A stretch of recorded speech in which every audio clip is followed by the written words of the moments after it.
I used to believe peace was something you earned once and then carried with you for the rest of your life. Like a pension check that shows up every month whether you think about it or not. Or an old scar that finally stops aching when the weather changes. I really believed that if you worked hard enough, stayed honest long enough, and didn't cut corners, peace would eventually settle in and stay put. Turns out, I was wrong. Peace is more like land. If you don't stand on it firmly, if you don't protect it when someone starts testing the edges, someone eventually shows up with confidence, paperwork, and a smile that tells you they've already decided it was never really yours. It started quietly, almost politely. A knock on my porch one clear mountain morning, soft but deliberate. The kind of knock that assumes you'll open the door because, well, decent people always do. I remember wiping my hands on my jeans, glancing past the window at the trees, thinking it was probably a delivery driver or maybe a hiker who'd wandered off the trail.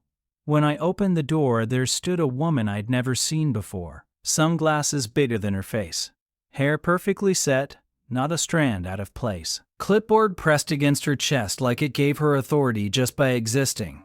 3 sentences into a conversation I never asked for, she told me my house didn't belong to me, not as a concern, not as a misunderstanding, as a fact. I didn't even respond right away. I remember standing there, hands still on the doorframe, listening to the wind behind her, thinking how strange it was that someone could speak with that much certainty about something they'd never lived inside. She said it casually too, like she was telling me my trash cans were out too early, not like she was questioning the foundation of my life. That was the moment something inside me shifted, because in that instant I realized retirement hadn't actually retired me from conflict. It had just changed the shape of it. Before all this, my life was simple in the way only people who have lived through enough chaos can truly appreciate. I spent over 20 years working federal land compliance. It wasn't glamorous. Most days were maps spread across tables, phone calls that went nowhere, arguments that looped back on themselves, and people who smiled while trying to see what they could get away with.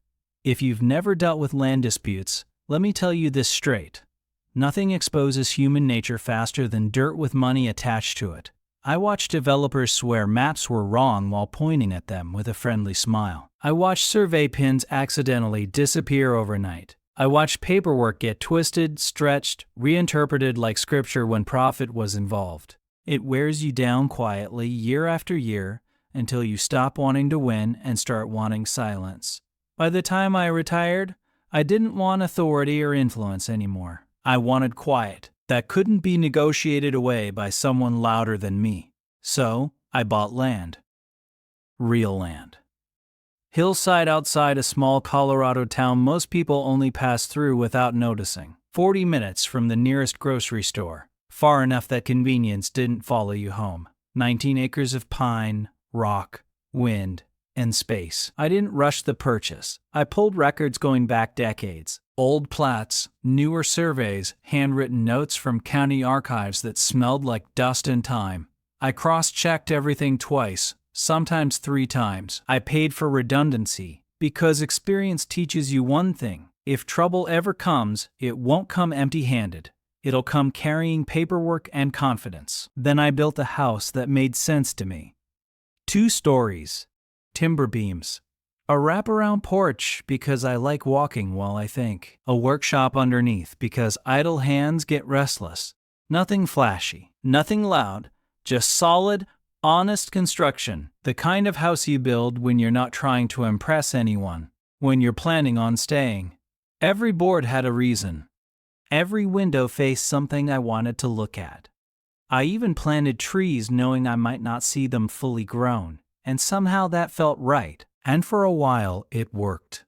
Mornings were coffee and wind moving through the trees. Evenings were sunsets, so quiet. They felt personal. Like the mountain was letting you in on a secret. My dog slept at my feet like we'd signed some unspoken agreement with the world. I learned the rhythms of the land, the way fog settled low in spring, the way snow creaked underfoot in winter, the way summer storms rolled in fast and left just as quickly. Days passed without clocks meaning much of anything. I fixed fences, split wood, waved at the same few trucks on the road. Sometimes I wouldn't speak to another person for days, and instead of loneliness, it felt like relief. I remember standing on the porch one morning, steam rising from my mug, thinking, this is it. This is what being done feels like. Then the SUV showed up. Silver, polished. Completely wrong for a gravel drive. It rolled in slow and deliberate, tires crunching louder than they needed to, like it wanted an audience. I remember thinking how out of place it looked against the dust and pine needles, like a luxury watch dropped in the dirt. A woman stepped out wearing a tailored jacket that had never met dust. Sunglasses reflecting the sky, clipboard tucked under her arm, like it belonged there. She didn't ask my name. Good morning, she said. I'm Meredith Cole, president of the Ridgecrest View Homeowners Association. I told her she had the wrong address. I wasn't part of any HOA. She smiled. The kind of smile that never reaches the eyes. Oh, I know. But sometimes community standards extend beyond formal boundaries. That sentence stuck with me, not because it was clever, but because it revealed everything. People who think standards extend beyond boundaries usually believe boundaries don't apply to them. Over the next few weeks, letters started appearing.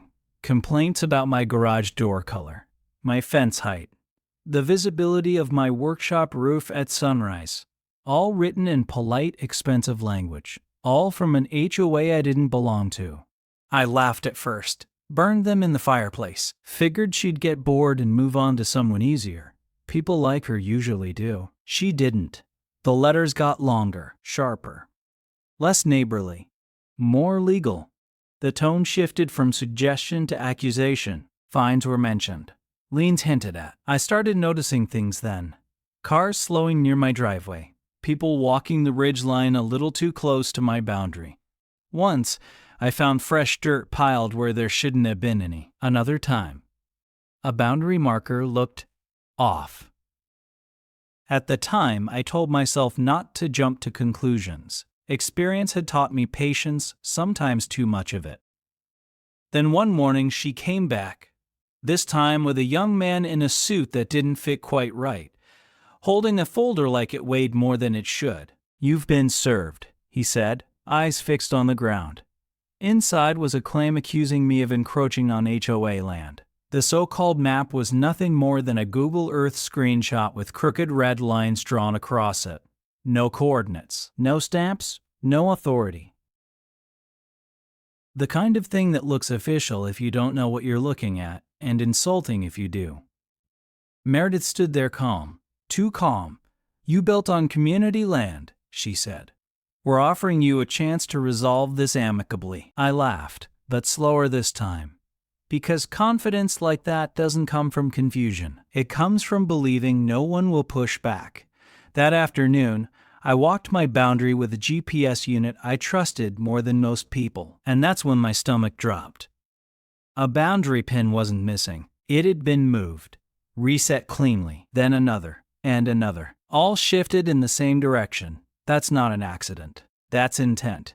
I stood there longer than I needed to, listening to the wind move through the trees, feeling that old familiar tension settle in my chest. The one I thought I'd left behind when I retired.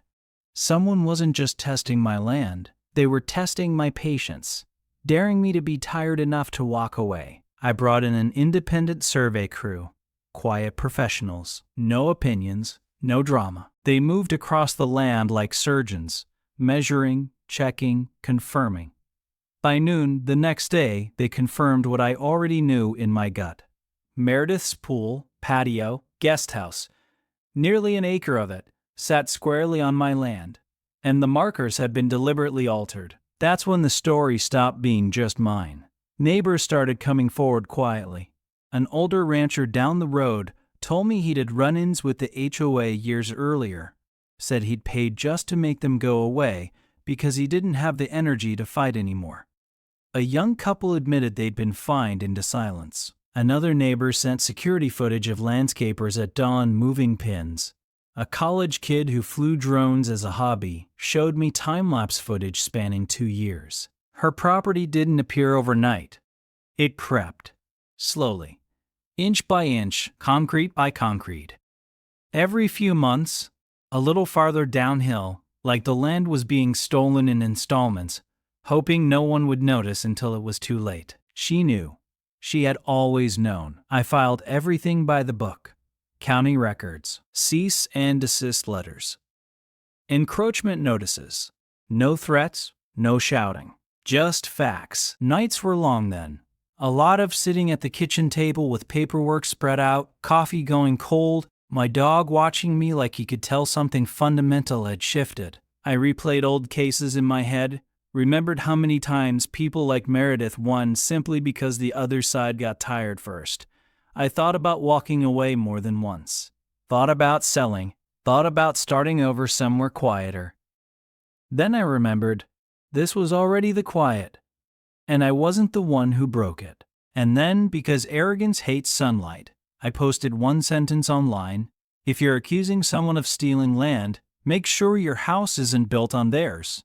That's when Meredith unraveled. A week later, she hosted an HOA barbecue on my land. Folding chairs, wine coolers, smiling neighbors who didn't know the full story. Like she was daring reality to stop her. Someone live-streamed it. Thousands of people watched as deputies arrived and calmly told her to step back across a boundary she didn't own. She argued, loudly, about authority, about community, about misinformation. The deputies didn't raise their voices. They didn't need to.